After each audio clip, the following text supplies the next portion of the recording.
Welcome to Dreamy Fairy English Land.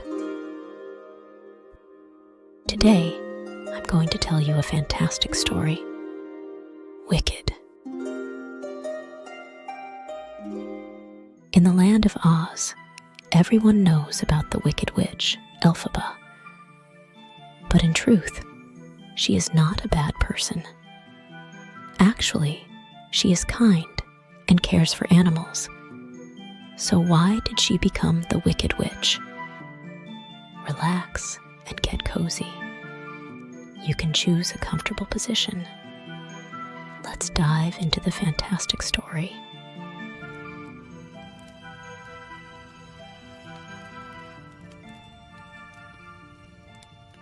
In the land of Oz, animals used to be very smart.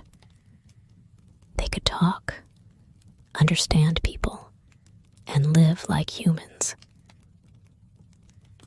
But lately, more and more animals have lost this ability. Even the goat teacher from the school has disappeared mysteriously. Elphaba frowned, feeling worried. She said to Glinda, her best friend, "Isn't it strange? Why are animals losing the ability to talk one by one?" Glinda gracefully shook her golden curly hair. Though she didn't fully understand Elphaba's concern, she tried to comfort her. "Maybe it's just temporary. Don't worry too much, Elphaba." "No, I must find out what's going on," Elphaba said firmly. Just then, she heard a soft cry. She turned and saw a new teacher standing at the front with a cage that held a shivering little lion inside. "Today, we will perform a magic experiment," the teacher said coldly. He raised his magic wand, preparing to cast a spell. It looked like the new teacher intended to cast a cruel spell on the little lion. Elphaba quietly gave a signal to Fiyero, the prince, who also cared about animals. They cast a spell that made everyone in the classroom fall asleep.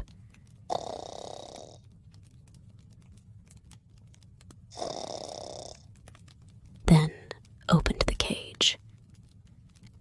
The little lion stood up, trembling. After a moment of hesitation, it suddenly jumped toward Elphaba and nuzzled her arm, as if saying thank you. "Let's go. I'll take you home," Fiyero said softly, carrying the little lion back to the forest. From then on, Elphaba and Fiyero often secretly discussed how to save the animals. Even though they were very eager, they didn't know enough to make a real change.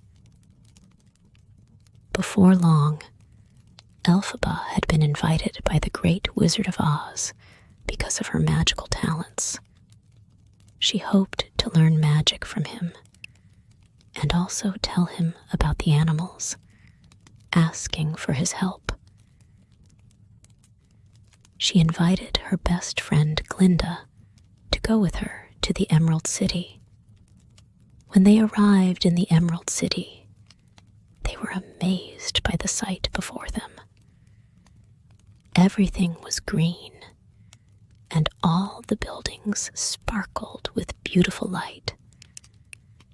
The people were loudly praising the Great Wizard of Oz.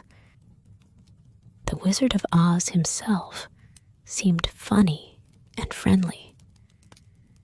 He warmly welcomed them and said to Elphaba, "Your magical potential is unlimited.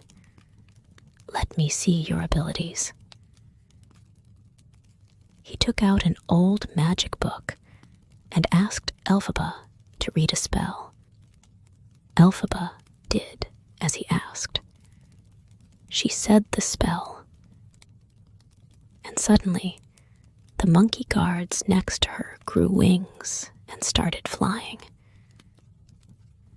"Great! You can join our team," Oz said with satisfaction. At first, Elphaba was happy because it was a great honor. But soon, she felt something was wrong.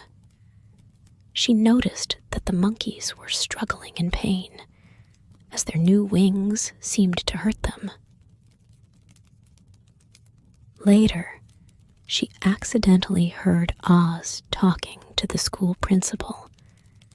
She found out that they didn't care about the animals' feelings. They only wanted to use them as slaves and take advantage of her magic for their own plans. In fact, Oz couldn't use magic at all. He only used tricks to make people believe he could. That's why he needed Elphaba's magic to help him. Elphaba finally understood. This was all Oz's plan. She glared at him. "You are not a great wizard. You are a liar," she said angrily. "I will not help you. I will expose your true face."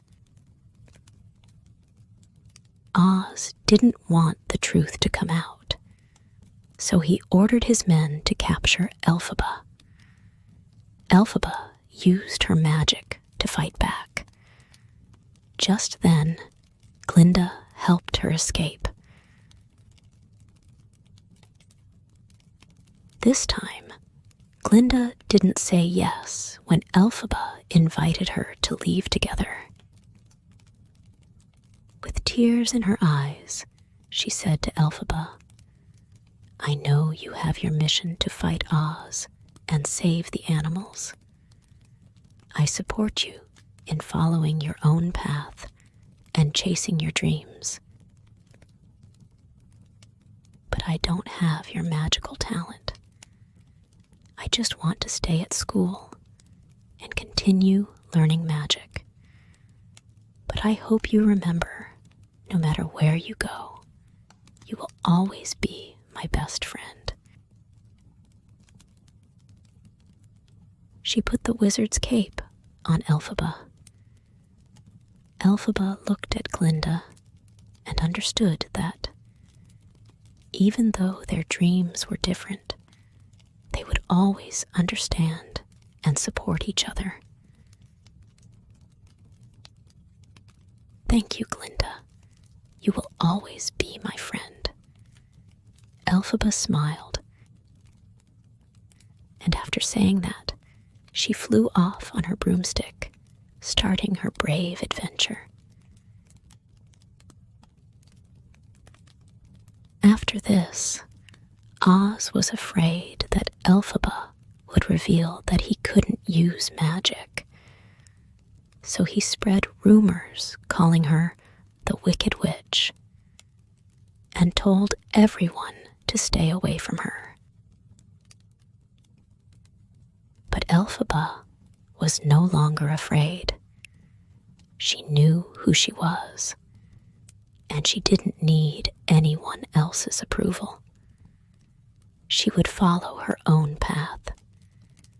She would fight for justice, for the animals, for the people who loved her, and for herself. She was not afraid of becoming the Wicked Witch.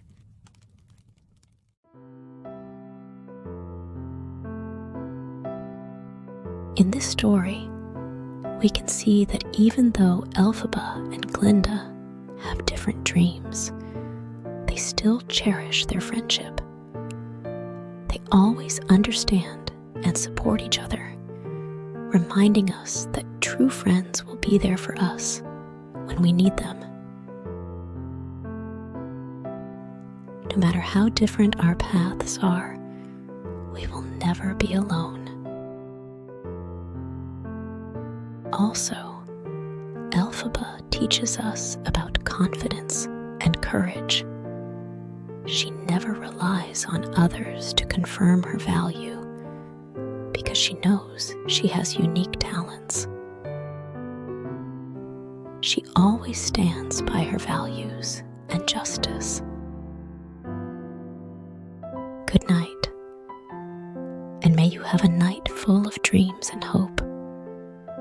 When you wake up tomorrow, you will be a braver and kinder person